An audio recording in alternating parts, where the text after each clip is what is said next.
പരിശോധിക്കുമെന്ന് നമ്മുടെ മന്ത്രി ഉറപ്പ് നൽകുകയും ചെയ്തിട്ടുണ്ടായിരുന്നു. അപ്പോൾ ആ ഒരു കുഞ്ഞിന് ഇനി മുതൽ ബിരിയാണി കഴിക്കുക, അല്ലെങ്കിൽ ആ ഒരു കുഞ്ഞിന് മാത്രമല്ല എല്ലാ കുട്ടികൾക്കും ബിരിയാണി കഴിക്കുക എന്നുള്ളൊരു കാര്യമാണെന്ന് തോന്നുന്നു നമ്മുടെ മന്ത്രി വീണ ജോർജ് പറഞ്ഞിരിക്കുന്നത്.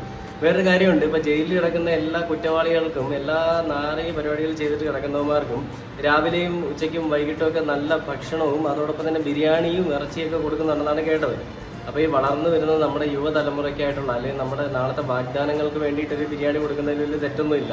അപ്പോൾ നമുക്ക് ഒരു വീഡിയോ ഒന്ന് കണ്ടോ, ഇപ്പോൾ ഈ സൈഡിൽ പ്ലേ ചെയ്യാം. എവിടെ? അംഗനവാടിയിൽ എന്തോ വേണ്ടേ?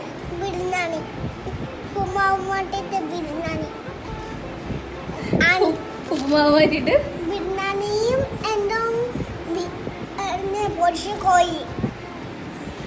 പറയാൻ കേട്ടോ, നമുക്ക് പരാതി അറിയിക്കാം.